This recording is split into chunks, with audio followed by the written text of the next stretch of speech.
وقت گزرنے کے ساتھ ساتھ امت میں پیدا ہونے والے فتنے اور گمراہیوں کی نشاندہی رسول اللہ نے فرمائی تھی، جیسے اخلاقی جو زوال تھا اس کے بارے میں رسول اللہ نے بتایا کہ علم اٹھ جائے گا، جہالت عام ہو جائے گی، شراب بکثرت ہو جائے گی، کھلا زنا ہوگا۔ دوسری قسم کی حدیث میں رسول اللہ صلی اللہ علیہ وسلم نے وقت گزرنے کے ساتھ ساتھ بعض جو تبدیلیاں آنی تھیں ان کا ذکر فرمایا تھا۔ یہ 3 طرح کی چیزیں ہیں، یہ اپنے ذہن میں رکھنی ہے۔ پہلے اخلاقی ہم نے دیکھا تھا نا، اخلاقی طور پہ انسان کے ساتھ کیا ہوگا۔ اچھا، اب یہاں پہ رسول اللہ نے فرمایا کہ جو تبدیلیاں ہوں گی اس کائنات میں، کہ سرزمین عرب میں چراغ گاہیں کا بننا اور نہروں کا جاری ہونا، دولت کی فراوانی ہونا، دریائے فرات سے سونے کا پہاڑ ظاہر ہونا۔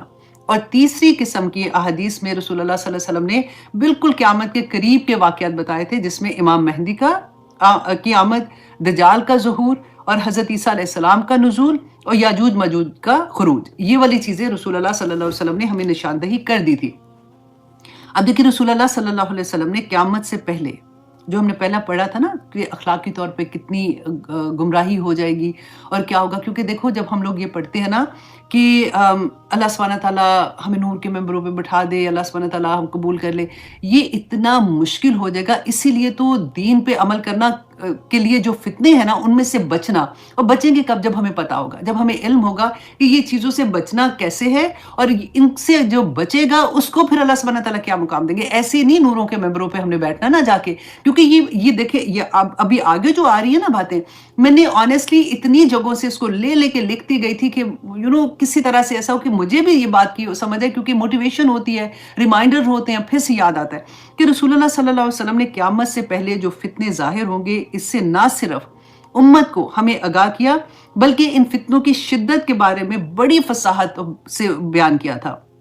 اچھا، اب میں آپ کے سامنے رکھتی ہوں بخاری کی حدیث میں چھوٹی چھوٹی، میں نے اس کے مطلب پوری حدیث نہیں آپ کو سناؤں گی کیونکہ بہت زیادہ تھی، تو میں چھوٹے میسیجز جو تھے نا وہ آپ کے سامنے رکھتی ہوں کہ بخاری میں ہے کہ رسول اللہ نے فرمایا کہ میں آنے والے فتنوں کو تمہارے گھروں میں بارش کے قطروں کی طرح گرتا ہوا دیکھ رہا ہوں۔ مسلم کی حدیث میں تھا کہ بعض فتنے گرمیوں کی آندھیوں کی طرح ہوں گے جو دین اور ایمان نام کی کوئی چیز نہیں چھوڑیں گے۔ یہ کس کو؟ ہمیں کہہ رہے ہیں نا، دین اور ایمان تو مسلمانوں کے پاس ہی ہے نا، تو اللہ سبحانہ تعالیٰ ہمیں بچا کے رکھے۔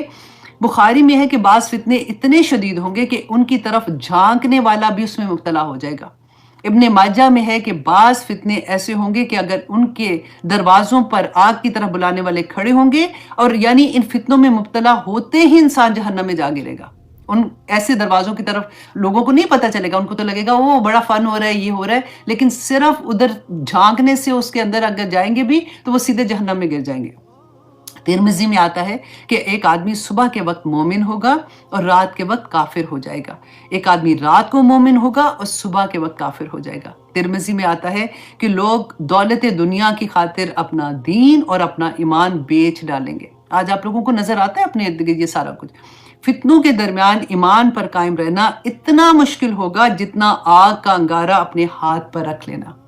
ہم کہتے ہیں نا کہ نہیں الحمدللہ ہم ایمان پہ قائم ہیں، لیکن دیکھیں رسول اللہ صلی اللہ علیہ وسلم نے فرمایا تھا یہ اتنا مشکل ہوگا، کیونکہ ہمیں لگتا ہے کہ نہیں کوئی بات نہیں، اگر جب ہم تیتر بٹیر ہوں گے نا، کبھی اتنا بھی یہ بھی ٹھیک ہے تو یہ بھی ٹھیک ہے، تو پھر وہ تو آسانی والی بات ہوگی نا، اس میں کیا مشکل ہے، وہ تو خیر ہے، نماز بھی پڑھ لی تو مہندیوں پہ جا کے ڈانس بھی کر رہے ہیں تو دیکھ بھی آئے، یہ سارا کچھ تو ہو رہا ہے نا ہمارے سامنے، اور ہم میں سے ہر ایک اس میں انوالو ہے۔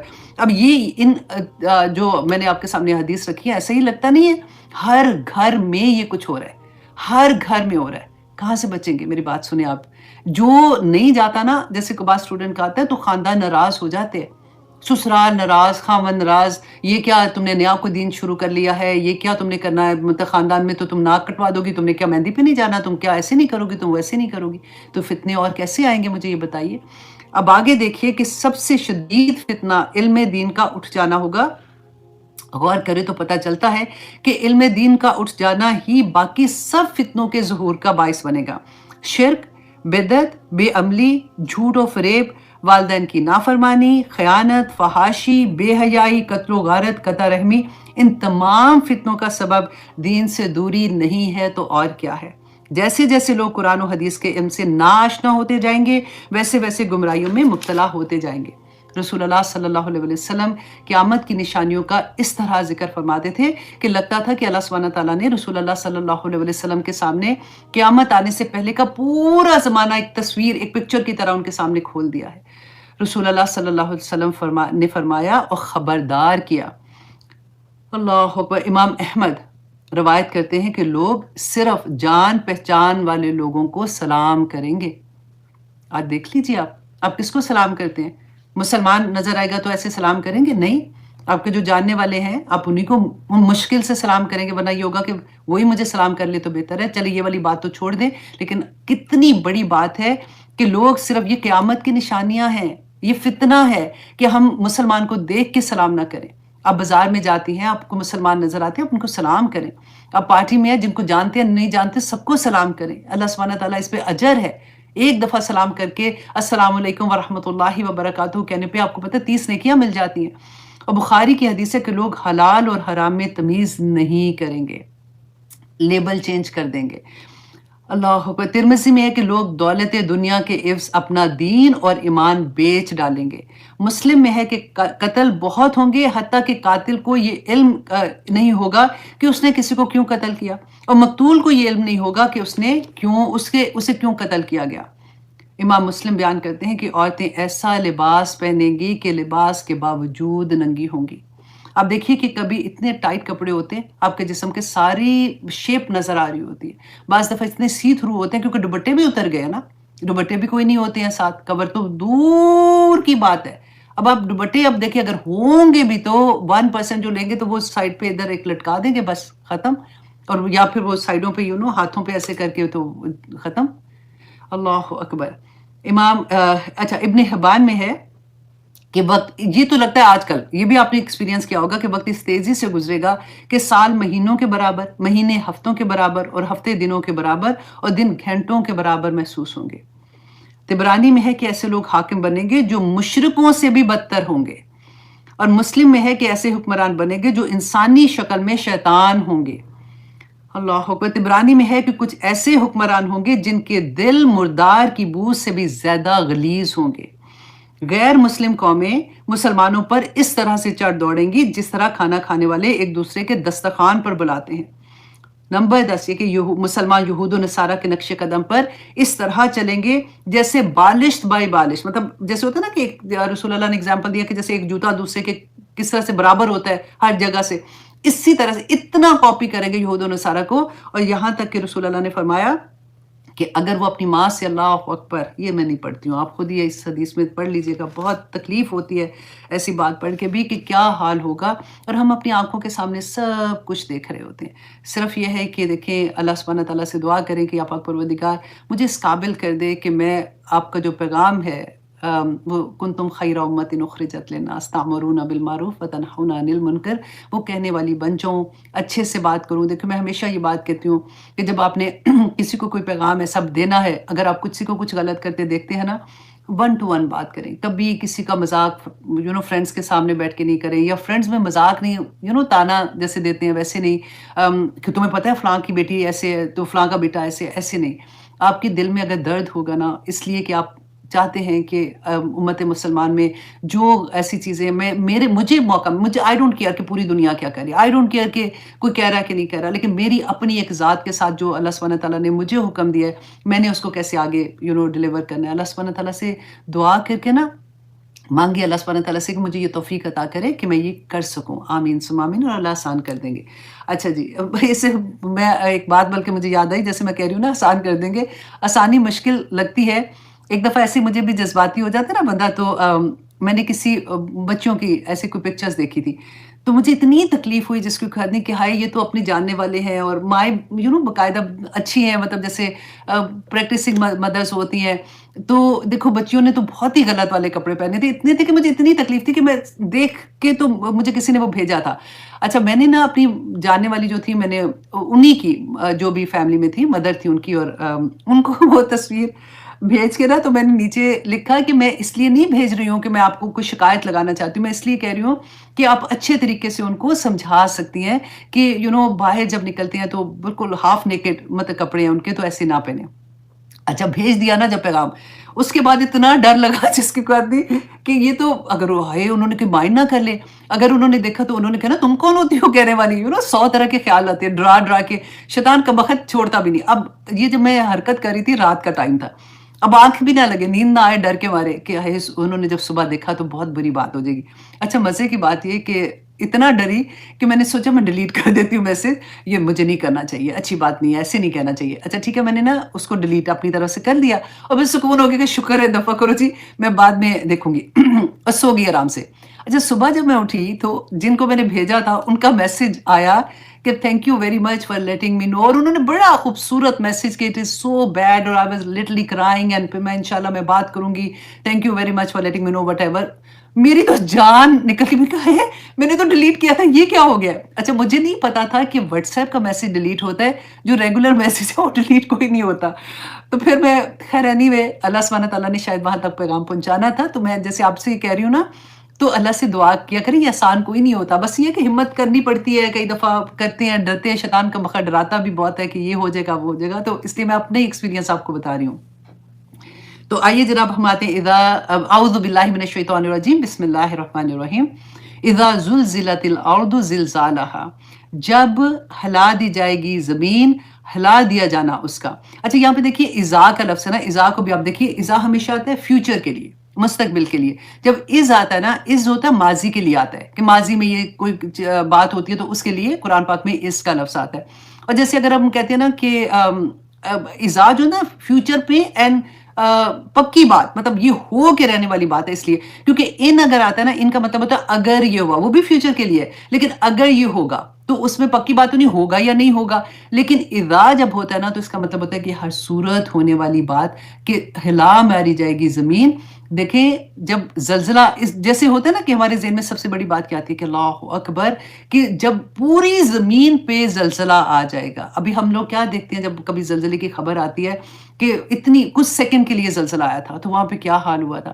اچھا اور دوسرا یہ کہ اب پوری اگر آپ ریسرچ کرتے ہو نا تو آپ کو پتہ چلے گا کہ پوری زیادہ سے زیادہ جو زلزلہ رکا تھا نا وہ 10 منٹ کا، وچ از ٹو لانگ، مطلب اتنا لمبی دیر کے لیے رکا تھا، اس سے زیادہ کہیں نہیں ہوتا۔ اور زلزلہ ہمیشہ پتہ چلتا ہے اس خطے پہ آیا، اس چھوٹی جگہ پہ آیا تھا، فلاں جگہ پہ آیا، فلاں جگہ پہ آیا، لیکن یہ والا زلزلہ جو ہے نا پوری دنیا پہ آ جائے گا۔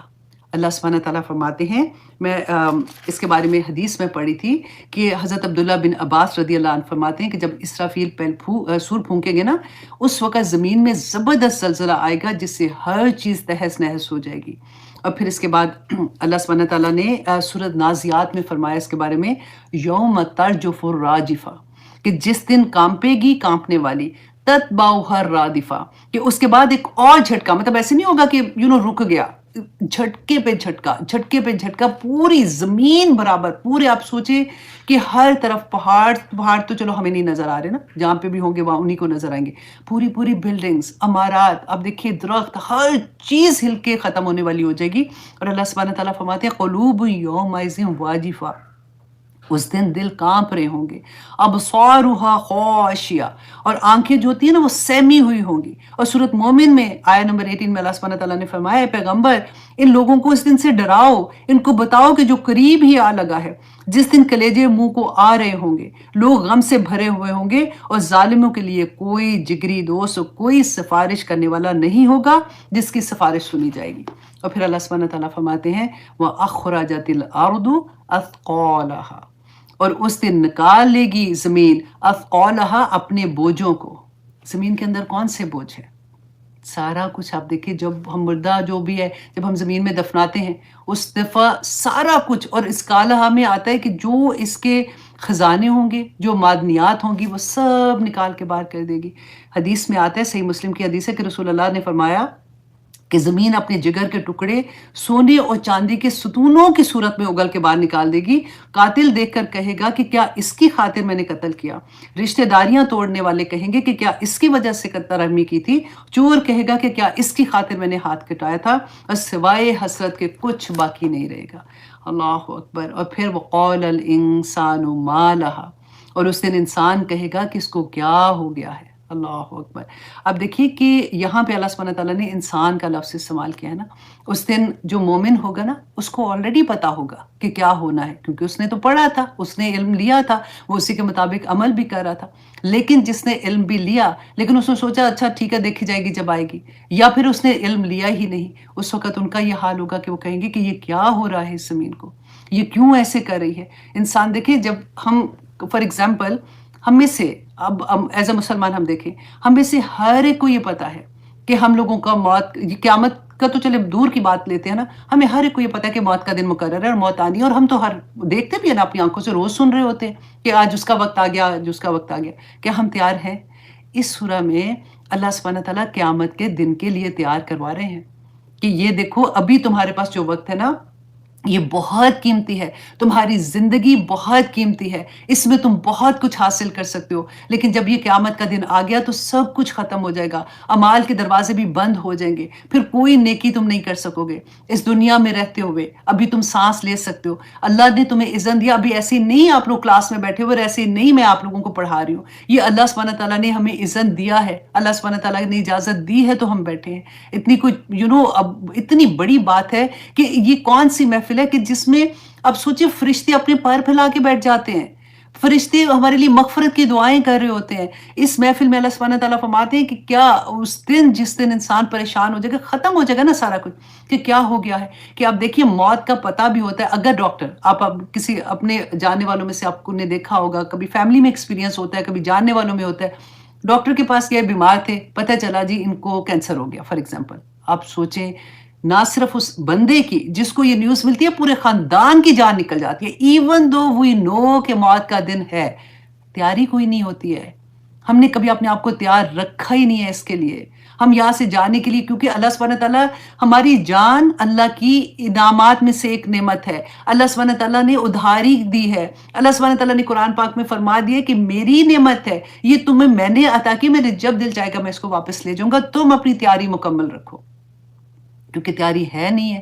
ہم نے اس بات کو گھر میں اگر کوئی بچہ بھی بات کرتا ہے نا تو ہم اس کو ڈانٹ دیتے ہیں کہ نہیں اس کے بارے میں بات نہ کرو، مرنے کے بارے میں بات نہیں کرو، کیونکہ ہم نہ سننا چاہتے ہیں.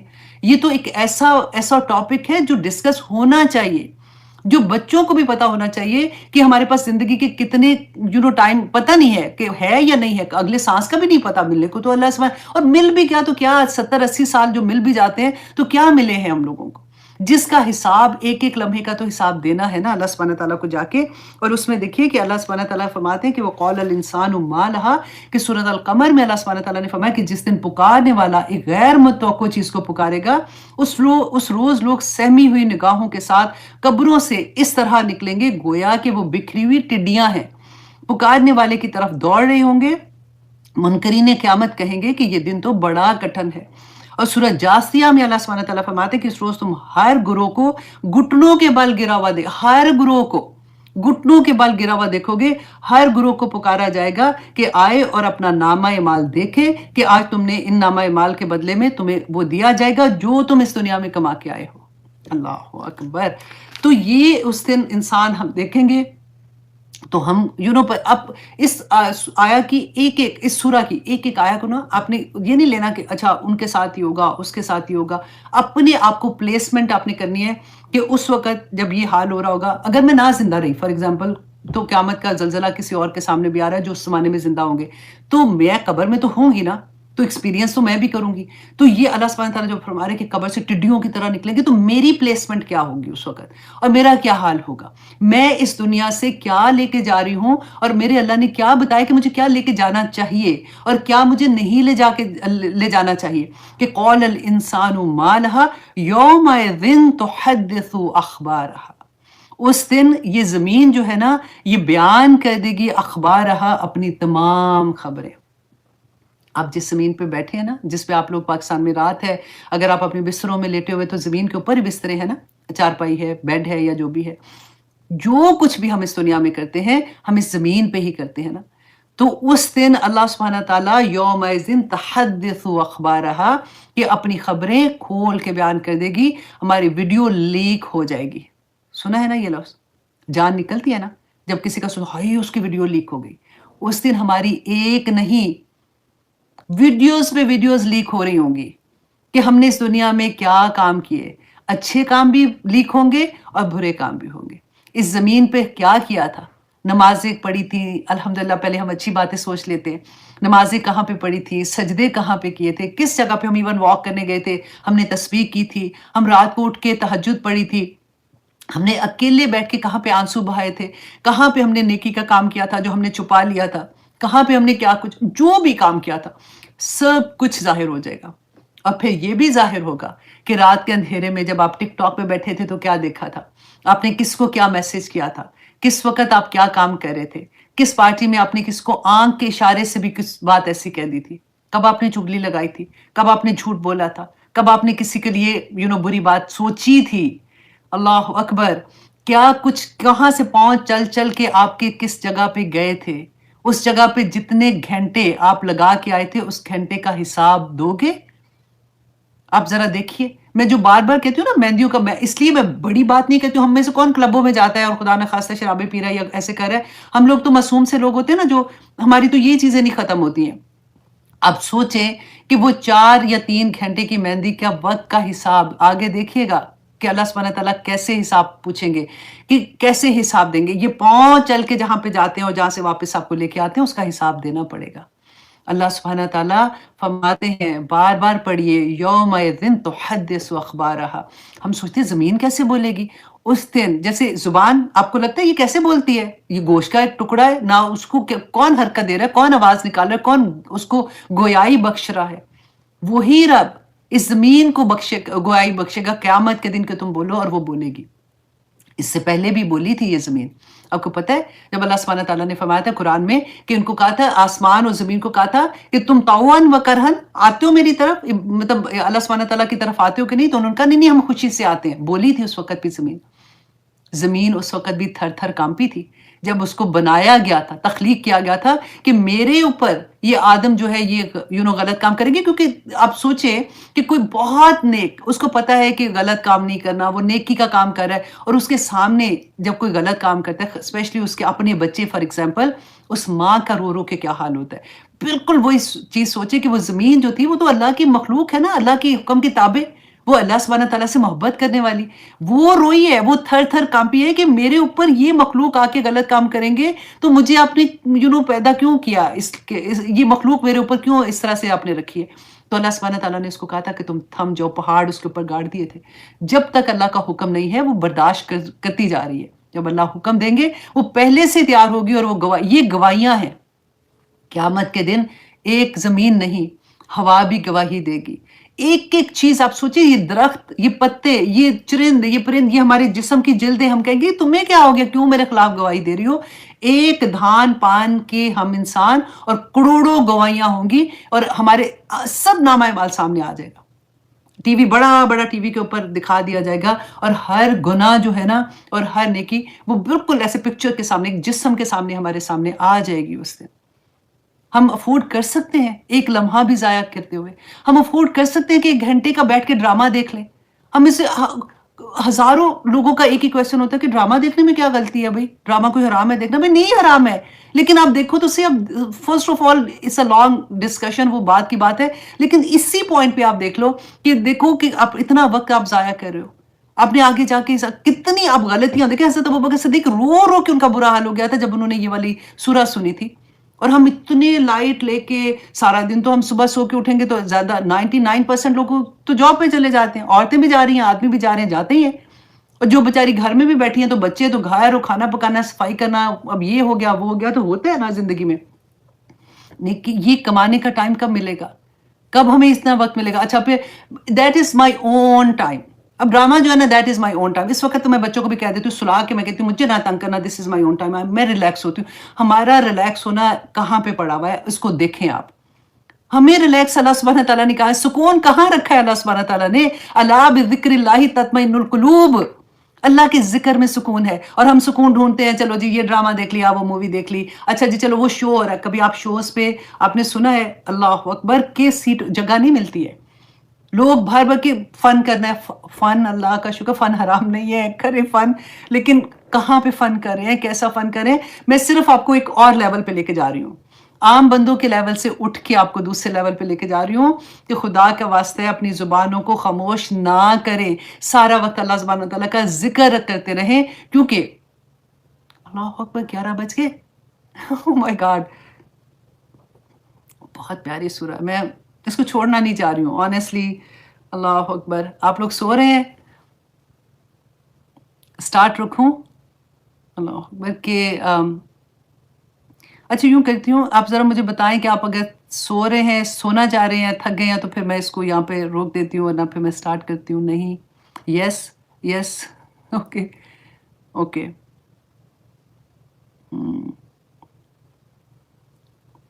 آئی تھنک چلے میں سٹارٹ اوکے سٹارٹ کر دیتی ہوں۔ گڈ، الحمدللہ۔ اچھا جی، اب زمین کے بارے میں بات کر رہے تھے، ہم گواہیوں کے بارے میں بات کر رہے تھے کہ اللہ سبحانہ تعالیٰ نے قیامت کے دن کیوں گواہیوں کی ضرورت ہے۔ اللہ سبحانہ تعالیٰ کو تو سب پتہ ہی ہے، ادھر سے کرامن کاتبین، ادھر سے ہر چیز، اتنی گواہیاں اکٹھی ہوں گی، تو بیکاز اللہ سبحانہ تعالیٰ ہمیں یہ بتانا چاہتے ہیں کہ اے بندے، کوئی ایسا کام تجھے نہیں کرنا چاہیے، کیونکہ کہیں تو چھپ ہی نہیں سکتا۔ اگر تو نے گناہ کرنا ہے نا، تو پھر ایسی جگہ پہ کر جو زمین سے باہر نکل جا، تاکہ تیری گواہیاں نہ وہاں پہ بنے۔ زمین سے باہر نکل سکتے ہیں؟ نہیں نکل سکتے، تو کیسے کر سکتے ہیں ہم؟ اللہ سبحانہ تعالیٰ ہمیں توفیق عطا کرے کہ ہمیں اس سورہ کی اصل سمجھ آ جائے اور ہمارے عمل آسان بن جائے، آمین ثم آمین۔ اچھا جی، اب آگے اللہ سبحانہ تعالیٰ فرماتے ہیں یومئذ تحدث اخبارہا، کہ اس دن وہ بیان کر دے گی اپنی خبریں، بِأَنَّ رَبَّكَ أَوْحَىٰ لَهَا، اتنی فرما بدار ہے کہ اس کے رب نے وحی کی ہے۔ وحی یہاں پہ جو آتا ہے نا، جیسے ہم نے دیکھا تھا اس میں بھی وحی کا لفظ آتا ہے، جب شہد کی مکھی کی بات تھی کہ اللہ سبحانہ تعالیٰ بیسیکلی الہام کر دیں گے، اللہ سبحانہ تعالیٰ اس کو حکم دیں گے، اجازت دے دیں گے۔ آزینہ اس میں آتا ہے کہ اللہ سبحانہ تعالیٰ اس کو حکم دے دیں گے، اور وہ تو پہلے سے ہی تیار تھی کہ وہ ساری خبریں اللہ سبحانہ تعالیٰ کے سامنے کھول کے بیان کر دے گی۔ اللہ سبحانہ تعالیٰ فرماتے ہیں یومئذ یصدر الناس اشتاتا لیروا اعمالہم، اللہ اکبر، کہ اس دن لوٹیں گے لوگ الگ الگ ہو کر تاکہ وہ دیکھیں اعمال اپنے۔ اس دن پہلے تو جیسے پہلا سور پھونکا جائے گا، قبروں سے نکلیں گے، ٹڈیوں کی طرح نکلیں گے، کہتے ہیں ہر ایک کے ساتھ فرشتے ہوں گے جو ان کو ہانکتے ہوئے لے کے جا رہے ہوں گے۔ یہ سارا کچھ ہم نے بہت دفعہ پڑھا ہے، رائٹ؟ جب اتنا حشر کے میدان میں رسول اللہ صلی اللہ علیہ وسلم نے فرمایا تھا کہ 2 پاؤں رکھنے کی جگہ بھی مشکل سے ہوگی، اتنے لوگوں کے، آدم علیہ السلام سے لے کے جب تک قیامت آئے گی وہ سارے لوگ ہوں گے، اور اتنی جگہ بھی نہیں ہوگی، اور سورج اتنا نیچے ہوگا کہ بعض لوگ اپنے گناہوں کے خوف سے پنڈلیوں تک، بعض اپنے گھٹنوں تک، بعض اپنے کندھوں تک، بعض اپنے کان کی لو تک پسینے میں بھیگے ہوں گے۔ اور اس وقت رسول اللہ صلی اللہ علیہ وسلم سے جا کے شفاعت والی جو سورہ ہے کہ پہلے ابراہیم علیہ السلام کے پاس، نوح علیہ السلام کے پاس، سب کے پاس جائیں گے، اور پھر رسول اللہ صلی اللہ علیہ وسلم سجدے میں گریں گے اور اجازت لیں گے اللہ سبحانہ تعالیٰ سے کہ حساب شروع ہو۔ اللہ اکبر۔ تو اب اللہ سبحانہ تعالیٰ اس میں فرماتے ہیں کہ اس دن اچھا، یا پہلے تو میں نے بتایا نا ہم کٹھے جائیں گے، پھر اس کے بعد اشتاتا، علیحدہ علیحدہ، 1 to 1 اللہ سبحانہ تعالیٰ کے سامنے جواب دینا ہوگا۔ اس وقت کوئی ہمارے پاس نہیں ہوگا۔ اللہ سبحانہ تعالیٰ اس وقت پوچھیں گے کہ تم نے یہ، میں نے تمہیں، ہم نے پڑھا قرآن میں نا کہ جو نعمتیں اللہ سبحانہ تعالیٰ نے دی ہیں وہ اس کے بارے میں آگے آئے گا، اگلی سورہ میں میرا خیال آ رہا ہے کہ اللہ سبحانہ تعالیٰ اس کے بارے میں پوچھیں گے، سوال کیا جائے گا کہ تم نے اس کا حق ادا کیا تھا کہ نہیں کیا تھا۔ اب دیکھیں اس کے بعد سورۃ انشقاق میں اللہ سبحانہ تعالیٰ نے فرمایا تھا کہ اس دن الگ الگ ہو کے آئیں گے تاکہ وہ دیکھیں اپنے اعمال، کہ یا ایہا الانسان انک کادح الی ربک کدحا فملاقی۔ امیجن کرے ذرا کہ اللہ سبحانہ تعالیٰ فرما رہے ہیں کہ اے انسان، تو آہستہ آہستہ ادھر ہی جا رہا ہے، مطلب موت کی طرف ہی ہم جا رہے ہیں نا، ایوری ڈے ہمیں موت کی طرف لے کے جا رہا ہے، تو آہستہ آہستہ تو چلتا جا رہا ہے اس وقت کی طرف کہ تو اپنے رب سے ملاقات تیری ہوگی۔ فَأَمَّا مَنْ أُوتِيَ كِتَابَهُ بِيَمِينِهِ، تو اس دن جس کا نامہ اعمال اس کے دائیں ہاتھ میں دیا جائے گا، فَسَوْفَ يُحَاسَبُ حِسَابًا يَسِيرًا، تو اس کا نامہ اعمال جس کا دائیں ہاتھ میں ہوگا نا، اس کا آسان حساب ہوگا۔ وَيَنْقَلِبُ إِلَىٰ أَهْلِهِ مَسْرُورًا، یہ مجھے اتنی پیاری بات لگتی ہے کہ نامہ اعمال آیا دائیں ہاتھ میں، تو وہ شخص جو ہے نا وہ خوشیوں سے اپنے گھر والوں کی طرف جائے گا۔ کل ہی مجھ سے میرے ایک بچہ ایسے کویسچن پوچھ رہا تھا کہ ماما کیا وہاں پہ ہم ایک دوسرے کو پہچانیں گے قیامت کے دن، کہتے ہیں کہ اتنا خوف ہوگا، تو میں اس کو یہ بتا رہی تھی کہ نہیں بچہ، جو نیک لوگ ہیں نا وہ پہچانیں گے اپنے گھر والوں کو، کیونکہ اللہ سبحانہ تعالیٰ نے قرآن پاک میں کہا کہ جن کا نامہ اعمال دائیں ہاتھ میں آئے گا وہ اپنے اہل کی طرف ہی جائیں گے اور خوشی سے کہیں گے، جیسے کہتے ہیں نا پاس ہو گیا پاس ہو گیا۔ اچھا، اور اللہ سبحانہ تعالیٰ فرماتے ہیں وَأَمَّا مَنْ أُوتِيَ كِتَابَهُ وَرَاءَ ظَهْرِهِ، کہ جس کا نام اعمال نا اس کو پیٹھ پیچھے سے دیا جائے گا. اب دیکھیں پیٹھ پیچھے کا کیوں ہے؟ دائیں ہاتھ میں دیا تھا تو بائیں ہاتھ میں دیتے کیونکہ وہ نام اعمال پکڑے گا نہیں. اس کو پتا ہوگا کہ یہ تو بائیں ہاتھ میں آیا تو اس کے بعد میرا کیا حشر ہونے والا ہے. تو اللہ سبحانہ تعالیٰ فرماتے ہیں فَسَوْفَ يَدْعُو ثُبُورًا کہ ان قریب پھر وہ موت کی طرف پکارا جائے گا، وہ موت کو پکارے گا. وَيَصْلَىٰ سَعِيرًا اور اس کو آگ میں ڈال دیا جائے گا. کیوں؟ إِنَّهُ كَانَ فِي أَهْلِهِ مَسْرُورًا کہ وہ دنیا میں اپنے گھر والوں کی طرف خوشیوں سے آتا تھا. اللہ اکبر. وہ جس کا نامہ اعمال دائیں ہاتھ میں دیا تھا ادھر ہی قیامت والے دن ہی اپنے گھر والوں کی طرف خوشی سے آ رہا ہے کہ میرا نامہ اعمال دائیں ہاتھ میں آ گیا. اور دوسرا بائیں والا کیا ہے؟ گھر والوں کی طرف نہیں آیا. اللہ سبحانہ تعالیٰ فرماتے ہیں کہ موت مانگے گا اور اس کو آگ میں پھینک دیا جائے گا. کیوں؟ کیونکہ وہ دنیا میں جب اپنے گھر آتا تھا نا بڑی خوشی سے آتا تھا. اس کو پرواہ ہی نہیں تھی کہ اس کی بیوی کس حال میں گھر سے باہر نکل رہی ہے. وہ قوام تھا، گھر کا قوام تھا. اس نے یہ دیکھا ہی نہیں کہ میرے بچوں کی تربیت کیا ہو رہی ہے. اس نے اپنی گھر والوں کو، میاں بیوی نے اپنے گھر والوں کو اللہ سے ملانے کی کوشش ہی نہیں کی. تو اللہ سبحانہ تعالیٰ نے اب دیکھیں یہ باتیں ایسی نہیں ہے کہ ہاں پتہ نہیں کس نے کہا. اللہ سبحانہ خود ہی سے پڑھ کے دیکھیے کہ وَإِنَّهُ كَانَ فِي أَهْلِهِ مَسْرُورًا کا اور کیا مطلب نکلتا ہے. پھر اللہ سبحانہ تعالیٰ فرماتے ہیں إِنَّهُ ظَنَّ أَن لَّن يَحُورَ وہ یہ گمان کرتا تھا کہ اس نے کوئی نہیں لوٹ کے جانا. لوٹ کے جائے گا تو دیکھی جائے گی. ابھی کہاں بھولا ہوا تھا قیامت کے دن کو. اللہ سبحانہ تعالیٰ فرماتے ہیں بلا ہاں ہاں کیوں نہیں ان ربہ کان بہ بصیرا کہ تیرا رب تجھے مسلسل، آنا جو ہوتا ہے نا کہ بازی استمراری ہوتا ہے جس میں مسلسل کا معنی ہوتا ہے کہ تیرا رب تجھے مسلسل دیکھ رہا تھا. اللہ اکبر. اللہ سبحانہ تعالیٰ فرماتے ہیں آگے فَمَن يَعْمَلْ مِثْقَالَ ذَرَّةٍ خَيْرًا يَرَهُ اللہ اکبر کہ جو عمل کرے گا ذرے کے برابر بھی اس نے نیک عمل کیا ہوگا نا وہ اس دن بھی دیکھ لے گا، آنکھوں سے دیکھے گا اپنے عمال کو. آج تم بھول جاتے ہیں نا، کبھی ہوتا ہے چھوٹی سی نیکی بھی کی چلو کر دی لیکن بھول گئے. اس کے بعد اللہ سبحانہ تعالیٰ اس دن ہمیں چھوٹے سے ذرے کے برابر بھی عمل کیا ہوگا نا وہ بھی دکھا دیں گے.